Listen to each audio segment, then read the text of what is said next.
Expect नहीं की थी उतनी आ रही थी, तो like everything went in negative and I was like कि इससे ज़्यादा अब तो स्कोर करना ही है। कि नेक्स्ट ईयर जो स्टूडेंट्स अपीयर हो रहे हैं बोर्ड्स एग्जाम में, उनके लिए आपका क्या मैसेज रहेगा? तो that was the major thing जो आपके रिवीजन में आपको हेल्प करता है, लाइक कंसिस्टेंट एंड प्रैक्टिस करना। तो यहाँ I have been a part of academy's family from 7th class. I was not best at it, तो I did my best at computer science and scored well and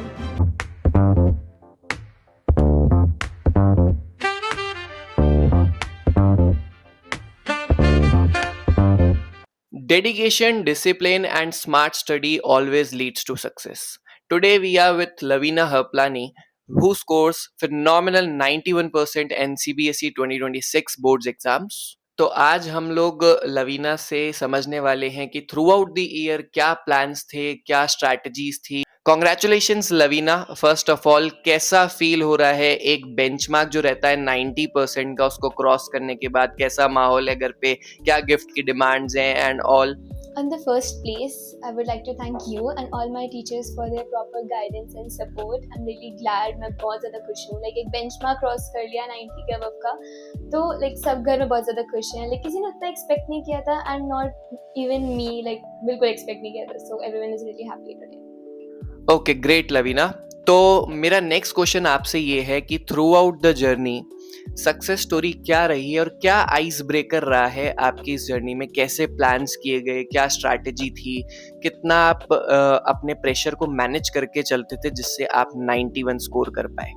okay, so the main point was 9th का downfall. Because 9th में ऐसा एक time था जब मेरे को downfall हो गया था। जितनी मैंने ग्रेड्स एक्सपेक्ट नहीं की थी उतनी आ रही थी, तो like everything went in negative and I was like कि इससे ज़्यादा अब तो स्कोर करना ही है। तो काफ़ी लोग उस टाइम पे ऐसे हो जाते हैं कि अब तो भाई इससे कम ग्रेड आ गई, अब तो सब खत्म। लाइक यू नो आप इम्प्रूव कर सकते हो टाइम के साथ इफ़ यू स्टे मोटिवेटेड।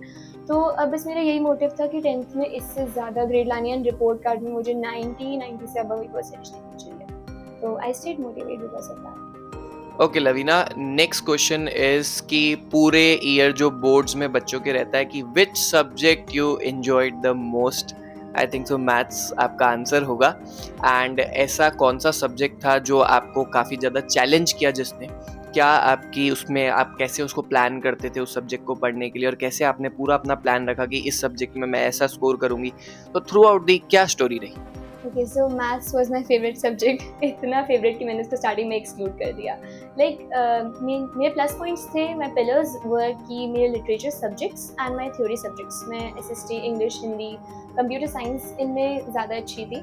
तो आई वाज लाइक कि मैथ्स को मैनेज कर सकते हैं if I score better in computer science, क्योंकि लाइक रिप्लेसमेंट का ऑप्शन है बेस्ट 5 का।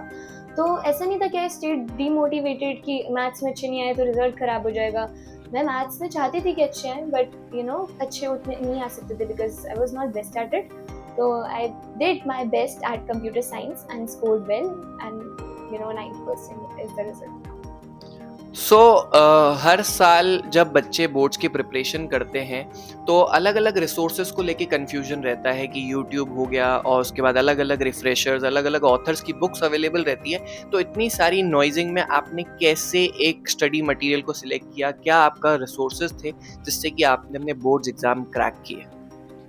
ओके, तो ये प्रॉब्लम होती है कि जितने रिसोर्सेज होता है confusion and that is normal, क्योंकि आपके पास काफ़ी सारे रिसोर्सेज होते हैं। 10th में तो बहुत होते हैं। तो NCERT इज़ द कोर। मैं अपने जूनियर्स को यही सजेस्ट करना चाहूँगी, लाइक NCERT मेन है। पहले NCERT कंप्लीट करो एंड देन द जिस भी लाइक किसी भी इंस्टीट्यूशन आप जा रहे हो या किसी भी पेज को फॉलो करो, उसके नोट्स आर द मस्ट। मेरे को अकेडमीज के सिंप्लीफाइड नोट्स ने काफ़ी ज़्यादा हेल्प की है।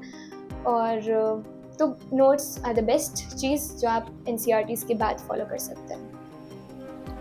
ओके लवीना, नेक्स्ट क्वेश्चन कि अकेडमियस क्लासेस का आपकी इस सक्सेस स्टोरी में क्या रोल प्ले था? आप कब से अकेडमियस के साथ जुड़े हुए हैं और क्या टीचर्स ने आपको मेंटोरशिप दी और कैसे टीचर्स ने रोल प्ले किया?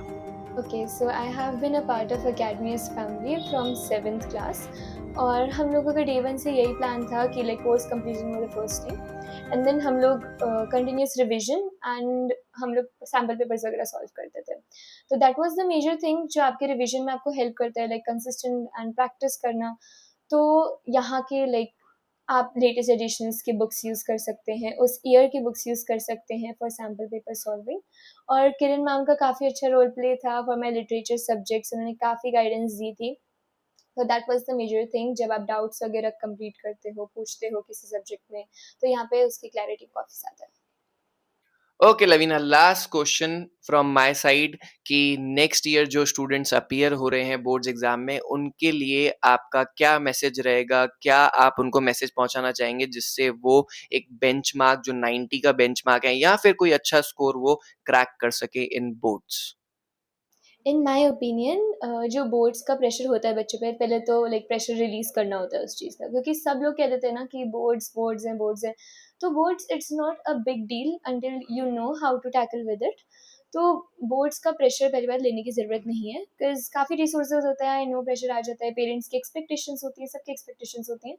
पर आपको स्टे कंसिस्टेंट एंड फोकस रहना है अपने गोल पे, लाइक किसी की नहीं सुननी है, जस्ट अननॉइज everything. Okay, so stay consistent and stay motivated. जो भी आप रिसोर्सेज यूज कर रहे हो, जिस भी टीचर को आप फॉलो कर रहे हो, just stay motivated and stick to that plan. Once again, thank you so much Academias and my teachers. I'm so grateful for their guidance and their support. Thank you so much. Together we achieved the extraordinary.